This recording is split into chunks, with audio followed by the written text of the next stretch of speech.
Hello everyone. আজি international মাৰ্কেটত গোল্ডৰ price gap down open হৈছে আৰু এতিয়া প্ৰাইচ চলি আছে 3,285 USD আৰু প্ৰিভিয়াছ প্ৰাইচ আছিলে 3,337 আৰু ডাইৰেক্ট গেপ ডাউন অপেন হৈছে। ইয়াত মই লৈছোঁ আৱাৰলি চাৰ্ট। এতিয়া মই যদি চাৰ্ট চেঞ্জ কৰোঁ, ইয়াত মই ল'ম এতিয়া ফৰৱাৰ্ড চাৰ্ট। যদি মই লওঁ ফৰৱাৰ্ড চাৰ্টত দেখা পাইছে ইয়াতো গেপ ডাউন হৈছে আপোনাৰ 3,286 3,000 চলি আছে। আৰু এই যিটো গেপ ডাউন অপেন হৈছে সেই বস্তুটো ইয়াত মই লাষ্ট ভিডিঅ'ত কৈছিলোঁ যে যদি বিটকইন প্ৰাইচ যদি আপ ট্ৰেণ্ডত যায় গ'ল্ড ডাউন ট্ৰেণ্ডত আহিব, যিটো BTC XAU বুলি কওঁ। BTC XAU যদি আপ ট্ৰেণ্ডত যায় গ'ল্ড ডাউন ট্ৰেণ্ডত আহিব। সেইটো এটা ইণ্টাৰ মাৰ্কেট এনালাইচিছৰ এটা বহুত পাৱাৰফুল থিয়ৰী হয়। আৰু তেনেকৈ ইয়াত মই ডেইলি চাৰ্টতো ইচিমকুৰ এটা ক্ৰচিং দেখা পাইছোঁ। ইয়াত টানকেনচেন কিজনচেন ক্ৰচিং দেখা পাইছোঁ মই ডেইলি চাৰ্টত। যদিও ক্লাউডৰ ওপৰত আছে, ক্লাউডৰ ওপৰত থাকিলে ডেইলি চাৰ্টৰ ক্ৰচিংটো কিন্তু যথেষ্ট পাৱাৰফুল এটা ৰেজিষ্টেঞ্চ কাম কৰে। আৰু সেইকাৰণেই গোটেই বস্তুটো গেপ ডাউন অপেন হৈছে। আৰু ইয়াত যদি মই উইকলি চাৰ্ট চাওঁ, উইকলি কেণ্ডেলষ্টিক্সৰ উইকলি বাৰু সি আপ ট্ৰেণ্ডতে আছে। আৰু ইয়াত মেইন থিয়ৰিটো যদি বিটকইন যদি আপ ট্ৰেণ্ডত যায় সেই বস্তুটো গ'ল্ড ডাউন ট্ৰেণ্ডত আহে, যিটো থিয়ৰিৰ কথা মই কৈছিলোঁ লাষ্ট। আৰু মই লাষ্ট ভিডিঅ'ত এইটো কথা বিটকইনৰ যিটো ভিডিঅ'ত দিছিলোঁ এই গোটেই কথাখিনি। আৰু ঠিক তেনেকৈ ইয়াত আমি যদি ADXৰ চাওঁ, ADXৰ ক্ৰচিং ডিটেক্ট হৈছে ইয়াত ডাউন ট্ৰেণ্ড ক্ৰচিং মই দেখিছোঁ ADXত। গতিকে এই সময়টোত আপোনালোকে গ'ল্ডত বাই পজিশ্যন এণ্ট্ৰি নকৰিব। মোক বহুতে কৈ আছে যে গ'ল্ডটো আপ ট্ৰেণ্ডত গৈ আছে, গৈ থাকিব নেকি? ইয়াতে গ'ল্ডটো আপ ট্ৰেণ্ডত গৈ আছে বুলি ই সদায় গৈ নাথাকে ওপৰত। কাৰণ এতিয়া গ'ল্ডৰ যিটো লেভেল গৈ পালেগৈ, কোন মুহূৰ্তত গ'ল্ড ক্ৰেছ হৈ যায় এইটো একো ঠিক নাই। আৰু বহুত এনালাইষ্টে কৈও আছে সেই কথাটো। বাহিৰৰ বহুতকেইজন এনালাইষ্টে কৈ আছে।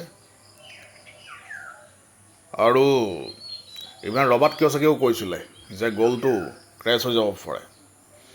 গতিকে এই বস্তুবিলাক তেনেকুৱা ধৰণৰ হয় যে ওপৰলৈ এটা মাৰ্কেট গৈ থাকিলে যে গোটেই বছৰটো বা কনচিষ্টেণ্টলি গৈ থাকিব, তেনেকুৱা ধৰণৰ নহয় গোটেই বস্তুটো। আৰু গেপ ডাউন হোৱাৰ কাৰণে এতিয়া কমডিটিজ মাৰ্কেটত গেপ ডাউন যদি হয় ইণ্টাৰনেশ্যনেল মাৰ্কেটত বহুত ক্ষেত্ৰত গেপটো ফিল আপ নকৰে। যদিও ইণ্ডিয়ান মাৰ্কেটত গেপ ডাউন থাকিলে গেপটো ফিল আপ কৰে, কিন্তু কমডিটিজ মাৰ্কেটত আমি বহুত ক্ষেত্ৰত দেখা পাওঁ যে গেপটো অট'মেটিকেলি ফিল আপ নহয়। গতিকে ইয়াত আৰু এইটো ডেইলি গেপত ইয়াত যিহেতু ইচিমুক ডিটেকশ্যন হোৱা মই দেখা পাইছোঁ লগত ADX, গতিকে এইটো এটা যথেষ্ট পাৱাৰফুল ৰেজিষ্টেঞ্চৰ কাম কৰিব। আৰু সেইকাৰণে গ'ল্ড ডাউন ট্ৰেণ্ডত বা ডাউন ছাইডত আহি আছে আৰু ইন ফিউচাৰো ডাউনত আহি থাকিব লাহে লাহে। আৰু সেইকাৰণে এই মুহূৰ্তত আমি গ'ল্ডটোত লং টাৰ্মৰ কাৰণে ঘপককৈ এণ্ট্ৰি কৰি দিব নোৱাৰোঁ। আৰু ইয়াত এঘণ্টাৰ ইচিমুক ক্লাউডৰ তলত আছে, 4 ঘণ্টাও ইচিমুক ক্লাউডটো ক্ৰছ কৰিছে লাহে লাহে।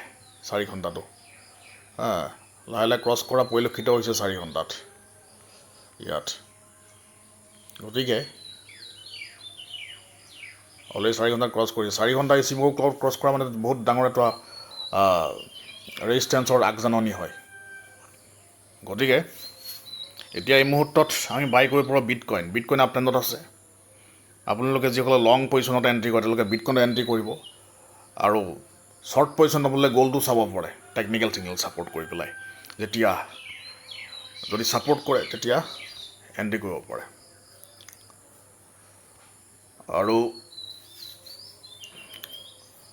ইয়াত কিন্তু মই আৰু এটা কথা কওঁ, বহুতে সোধে যে কেণ্ডেল ষ্টিক্সটো চাই ডাইৰেক্টলি ট্ৰেড কৰিব পাৰি নাই। এতিয়া কথাটো হৈছে কি, কেণ্ডেল ষ্টিক্সে ট্ৰেণ্ডৰ ফৰহে কাম কৰে। আৰু ইয়াত অতি এটা হিডেন চিক্ৰেট আছে যে আপুনি যদি এজন এনালাইষ্ট নহয় তেতিয়া আপুনি ডাইৰেক্টলি কেণ্ডেলটো চাই পেলাই কাম কৰিব নোৱাৰে। আৰু কেণ্ডেল ষ্টিক্স এটা টুল হয়। এইবিলাক কেণ্ডেল ষ্টিক্সেই হওক, ইণ্ডিকেটৰ্ছেই হওক বা যিকোনো ছিষ্টেম হওক, এইবিলাক এটা টুলছৰ শাৰীত পৰে। এইটো কোনো কমপ্লিট ট্ৰেডিং ছিষ্টেম নহয়।